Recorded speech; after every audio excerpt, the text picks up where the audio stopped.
Cześć, z tej strony Adam. Witam serdecznie wszystkich zainteresowanych filmikami, które publikuję na kanale AdiWeb. W dzisiejszym odcinku zademonstruję Wam technikę spawania cienkich materiałów wykonanych ze stali czarnej o grubości ścianki 2 mm, na których będę wykonywał spojny w różnych pozycjach metodą MAG. Jak widzicie, na początku zająłem się przygotowaniem złącza, można to nazwać próbki, do czołowej, podczas której przygotowywania bardzo ważne jest, aby te materiały były zmontowane jak najbardziej przylegająco do siebie, a jeśli nie jest to możliwe, to żeby zminimalizować, że tak powiem, otwory między nimi do jak najwęższych. Kwestia spojń szczepnych, ja wykonałem 4, można byłoby zrobić je 2, natomiast moim zdaniem czym większa ich liczba, tym lepiej dla unikania, że tak powiem, deformacji materiału podczas stygnięcia lub podczas spawania. W tej chwili wykonałem nacięcie wzdłuż miejsca, w którym materiały są łączone, ponieważ uważam, że z jednej strony ten oto rowek ułatwiał mi będzie prowadzenie uchwytu czy procesu spawania, a z drugiej strony dzięki niemu spojna będzie wykonana w prawidłowym miejscu, czyli w środku materiału, będzie łączyć materiały, a nie na przykład tylko będzie wykonana powierzchownie po materiale.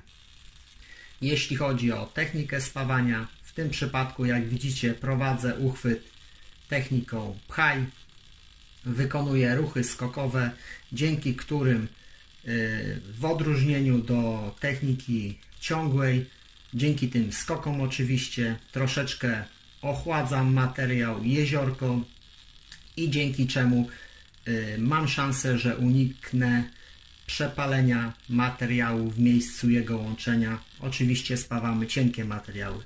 Jeśli chodzi o wysokość łuku, również staramy się zachowywać jak najkrótszą. To jest kwestia osłony gazowej. Jak widzicie, pierwszą spojnę właśnie kończę. Jeszcze tylko kawałek. Wykonam jeszcze takie kliknięcia w miejscu zakończenia, żeby wypełnić krater. Jak widzicie, spojnę z mojego punktu widzenia jest jak najbardziej prawidłowo wykonana. Wokół spojny możecie zwrócić uwagę, nie ma odprysków. Z drugiej strony wygląda ona w ten sposób, jakby była wykonana z przetopem. Na miejscu zgrubień są to spojny szczepne. Pierwsza była bez problemu do wykonania, natomiast druga, którą postaram się wykonać, jak widzicie, materiały, które mam przygotowane do tego złącza, są uszkodzone, dlatego zastosuję taką podkładkę, na której zmontuję te materiały, dzięki czemu będę mógł bez problemu je zregenerować.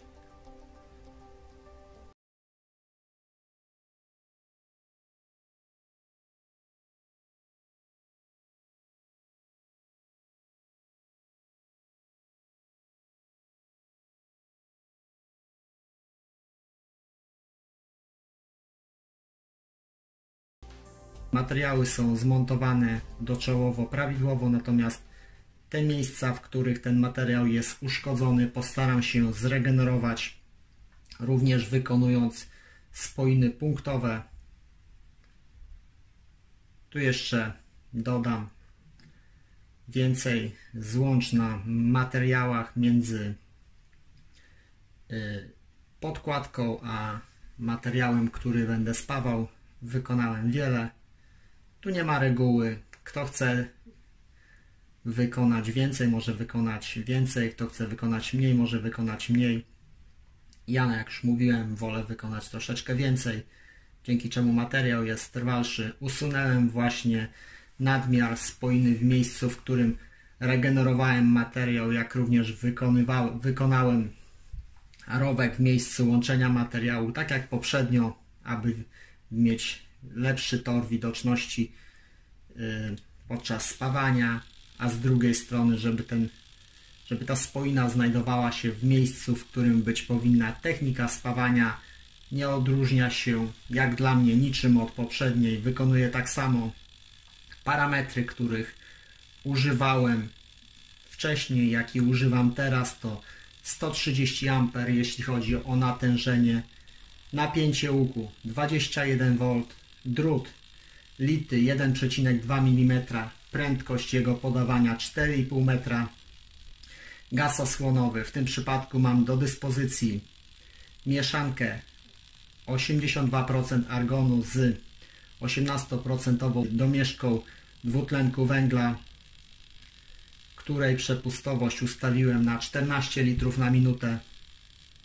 Uważam, że ten gaz jest dużo lepszy do spawania cienkich materiałów, ponieważ ta osłona daje lepsze wizualnie spoiny, a zapewnia troszeczkę płytsze wtopienie niż czysty dwutlenek węgla. Jak widzicie, właśnie spoina jest wykonana prawidłowo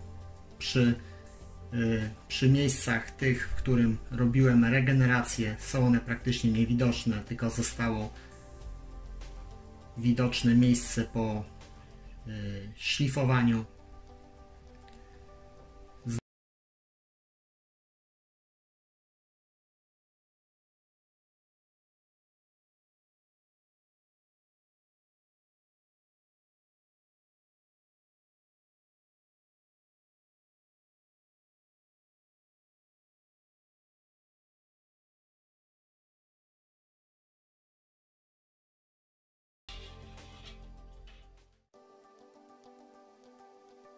Teraz, jak widzicie, przygotowuję materiały do następnej próbki. Technika przygotowania taka sama, ten sam typ próbki, tylko że będę ją spawał w pozycji pionowej, prowadząc uchwyt techniką z góry do dołu. Tak samo staram się wykonać ją prawidłowo, aby nie było odstępów między materiałami. Również wykonam rowek w miejscu łączenia materiału, po to, aby ta spoina również była w miejscu, w którym być powinna, czyli w środku, że tak powiem, w materiale, a nie na zewnątrz. Jeśli chodzi o technikę spawania, wykonuję to również skokowo, natomiast kąt natarcia uchwytu, w tym przypadku prowadzę uchwyt techniką ciągnij z góry na dół.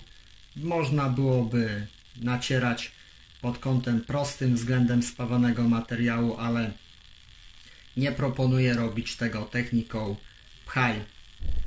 Jeśli chodzi o parametry, nie zmieniałem tutaj nic, zostałem przy tych, przy których byłem poprzednio, czyli 130 A, 21 V, 4,5 metra drutu, jak również gaz osłonowy 14 litrów na minutę. Jeszcze tylko ostatni punkt, zakończenie. Jak widzicie, spoina jest wykonana prawidłowo, przynajmniej z mojego punktu widzenia.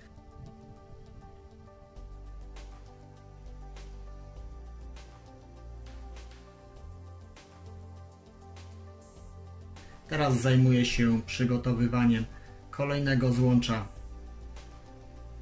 takiego na zakładkę po łuku.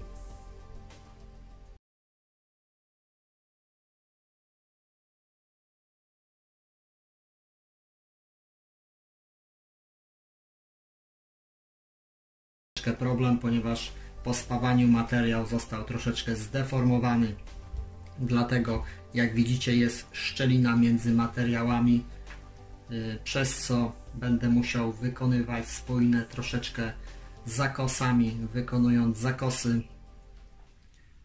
Jest to oczywiście problem przy cienkich materiałach. Materiał się przegrzewa, może dojść do delikatnego przepalenia materiału. Zwróćcie szczególną uwagę na kąt natarcia uchwytu.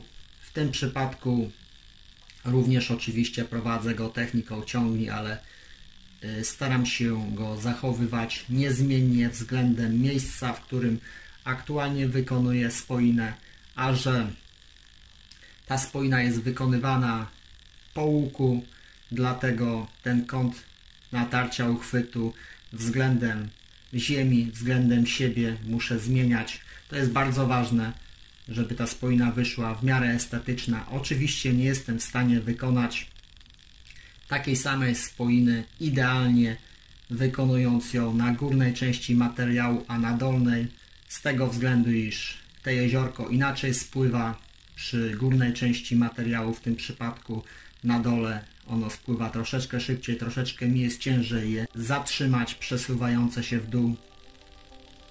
Jak widzicie, spoina wizualnie jest ok.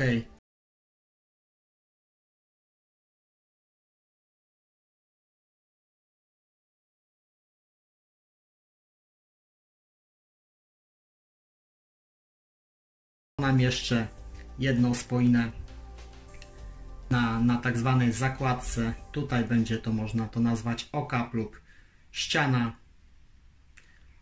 Mniejsza z tym, ale ważne jest to, co demonstruję. Tutaj w tym przypadku koncentruję się na krawędzi nałożonego materiału, dzięki czemu nie przepalam go, a jedynie dojeżdżam tak jakby do tego materiału, który jest podłożony pod nim, czyli bardziej na tym nałożonym się koncentruję niż na dolnym. Na cienkich materiałach to jest bardzo praktyczna technika, natomiast na materiałach grubszych nie proponuję, ponieważ przy grubszych materiałach ważne jest to, aby zadbać o wtopienie w materiał.